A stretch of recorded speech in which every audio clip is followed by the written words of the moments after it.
am Jennifer and this is Kate, and today we are diving into the wonderful world of Kitchen Madonnas. So we're going to talk about what they are, where the tradition comes from, and why you might like to have one of your very own. So let's start with the question, what exactly is a Kitchen Madonna? As you can see here, ours is a statue, but do they all have to be statues? The answer is no. They can be a painting or an icon or even a plaque that you hang on the wall. Any picture of Mary showing her in her role as a homemaker.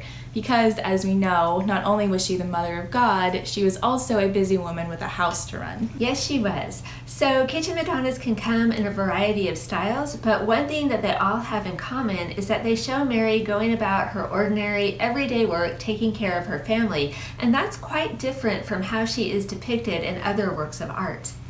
And Kitchen Madonnas usually show her holding everyday household items, things that she might have used to take care of her own house and family in Nazareth. But what's interesting is that all of these items each have a different, deeper, second meaning. So in our Kitchen Madonna, you can see that Mary is giving the child Jesus a loaf of bread, which of course he can eat, but that act of feeding him and caring for him is meant to inspire us to take care of our own kids and our own families in a very similar, loving way. And in some Kitchen Madonnas, like this one, Mary is holding a key, which means that the home is safe. But the key also unlocks the door to heaven. And here's Mary holding a broom, which of course you can use to sweep your house and keep it clean, so cleanliness, but it also represents purity in thought and deed. And in some Kitchen Madonnas, Mary is holding a kettle, which represents nourishment of body and soul. And in a lot of Kitchen Madonnas, there's usually a hearth or a fireplace present, which can represent the warmth of a mother's love. So Kitchen Madonnas can have many different layers of meanings, but their main purpose is to remind us to bring Mary into our everyday, ordinary activities in our lives.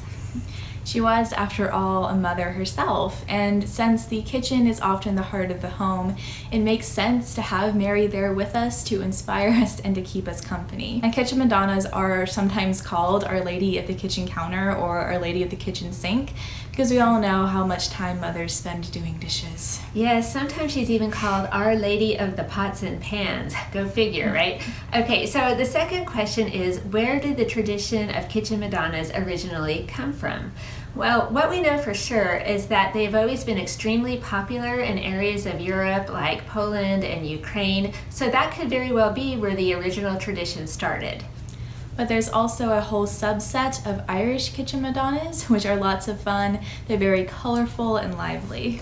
And then there's a whole nother subset of white Kitchen Madonnas. They're all white and we think they're very elegant, but evidently they don't hail from any particular country or region.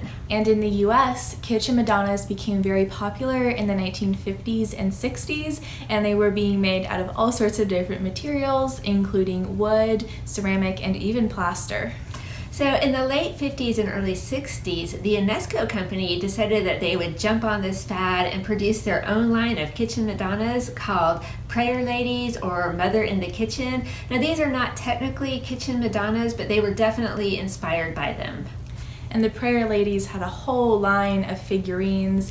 They had spoon rests, teapots, candle holders, even salt and pepper shakers. And generally, each prayer lady would have a prayer or an inspirational quote on her apron.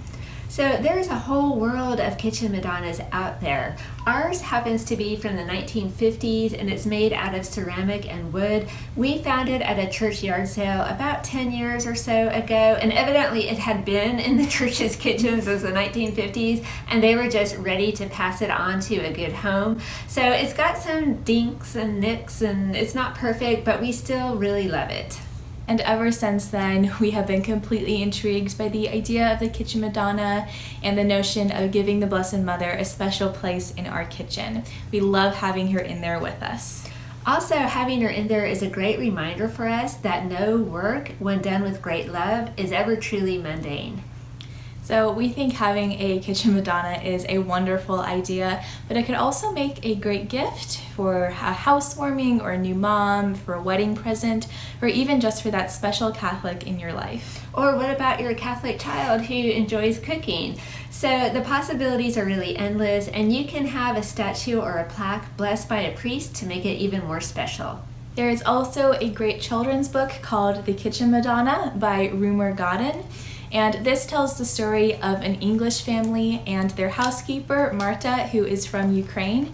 And Marta feels like the English kitchen is no good because there is no Madonna in it. So that inspires the children of the family to go on a hunt for a Kitchen Madonna to give to Marta. So it is really a wonderful story. Adults will love it also, and it would make a great gift. So there are also many reasons why you might like to have a Kitchen Madonna of your own, but we think the best one is that having a Kitchen Madonna can remind us to do our chores joyfully and remind us that the Blessed Mother is there for us and all we need to do is ask for her help. Because if you think about it, she was and still is a busy working mother. So she knows the challenges that we face. And also she knows a guy in high places who likes to do whatever she asks him to. So there's also that.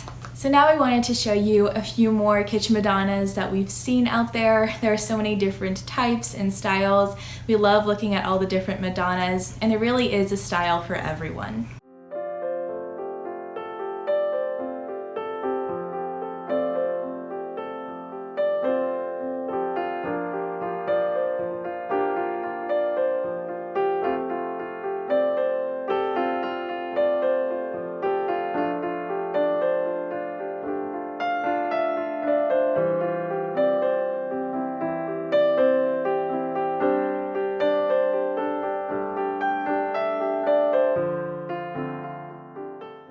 So that is a glimpse into the world of Kitchen Madonnas. Let us know in the comments down below if you have a Kitchen Madonna. So we hope that you enjoyed the video. Our Lady of the Pots and Pans, please pray for us, and we'll see you next time. Bye.